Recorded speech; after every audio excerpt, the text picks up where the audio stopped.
Welcome to anatomy lesson number 4, where we are going to be addressing the chest and the back and the general torso area from your shoulders to your hips. As per usual, we are going to start with our frame, our skeleton, to discuss what bones might protrude, might stick out.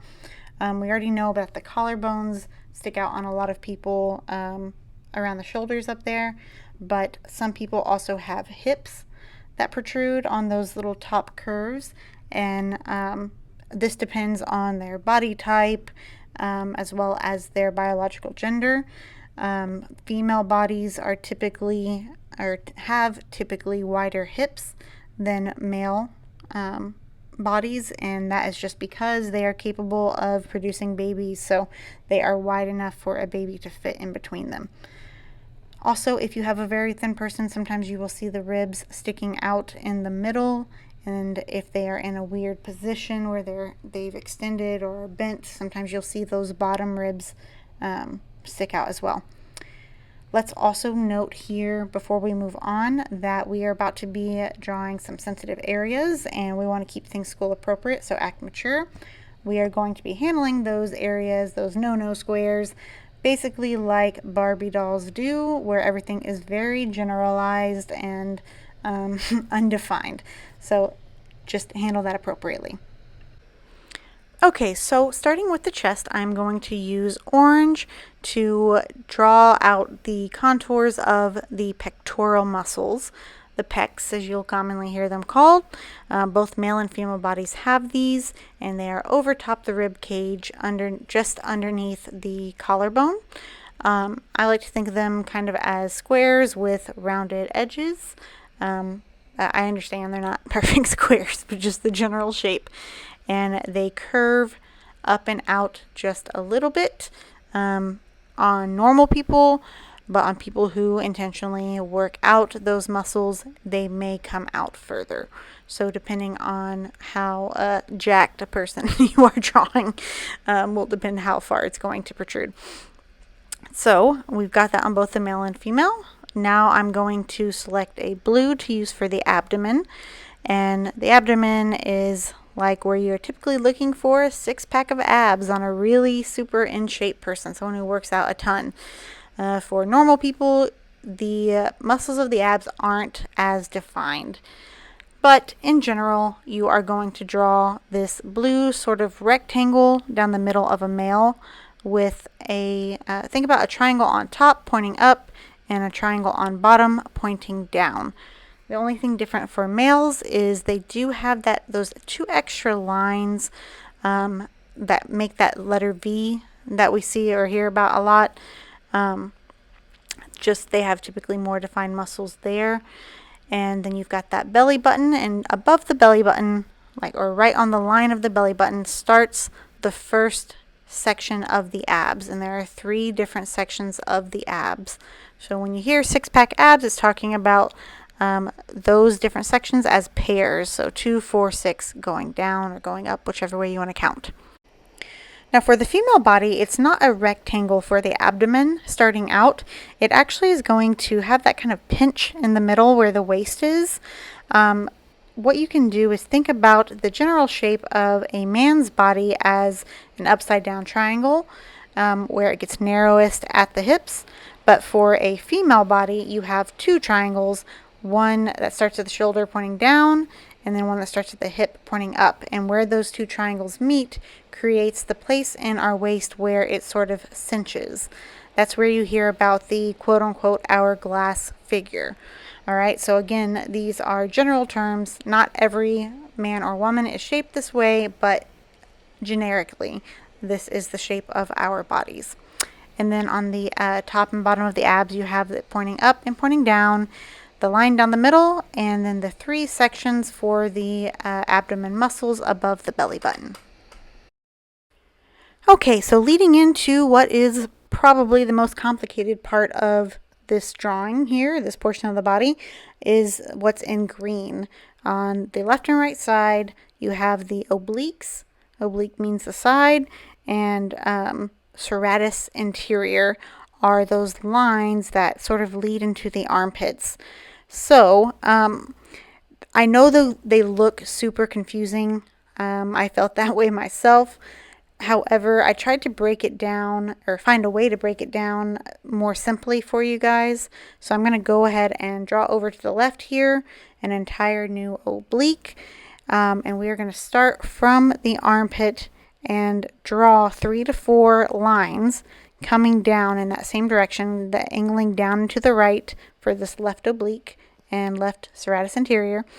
And off of each of those lines, I'm going to draw a letter Y as if the letter Y is sprouting from that line. And that is the simplest way I could figure out how to break down what you're seeing here with these muscles. Once you've got those drawn in on the man, time to move on to the woman. Again, we see that sort of hourglass shape here as it cinches in on the waist, or the green cinches in on the waist. And then the good news is we don't really see the serratus anterior that much in women. Can it happen? Yes. But even when it does, it is typically smaller than we see it, or less noticeable than we see it in the male human figure. So you get a little bit of a break there. The only extra thing you have is the bust on the woman, and that's what you see in yellow. So you add that on top of everything coming down from the pectoral muscles. All right, it is time for part 1 of your assignment, which is to go into each of those printed or digital images and draw the torso over top of the body. If you have a back, don't worry about that. We're going to get to that next. And when you are ready, you can skip to 1137.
Alright, part 2 of the assignment is to come into your front and back male and female models and add their torso, their chest. Don't worry about the back yet. We will address that next. If you don't need to watch this, you can skip to 1438 in the video.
Okay, so next let's take a look at the back.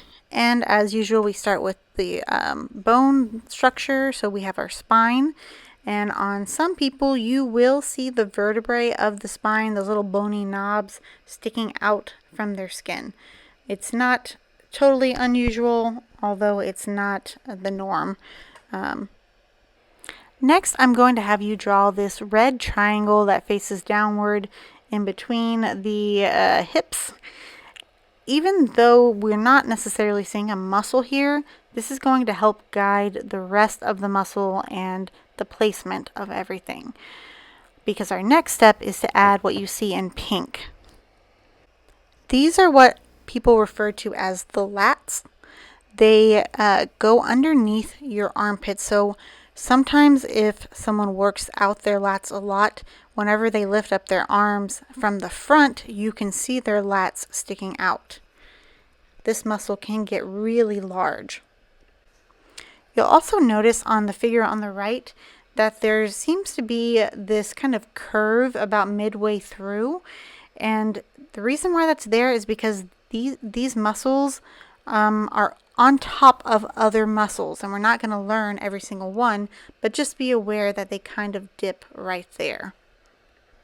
And then the kind of cylindrical muscles underneath that are where you see people holding their back when they have lower back pain in commercials or in real life with the older people you know. Last but not least, we are going to draw the trapezius in blue. So you had your lats in pink and your traps in blue. And this is more of a diamond shape because it goes up into the neck muscles and then down over the lat muscles just a little bit. And I would be remiss if I didn't talk about the shoulder blades. If you bring your shoulders back, you can feel your shoulder blades pinching together, and you see them on almost everyone. This is one bone that you're almost always going to want to draw and add in, and that's what I'm doing in yellow. So now that you have the knowledge of the back, you can go ahead and finish up part 1, where you are tracing over the images with the back. Any back showing, you want to go ahead and add those muscles that you now know. And then finish up part 2, where you are doing the back of the front and back of your male and female models. That'll be it for this part of the assignment. Good luck. Have fun.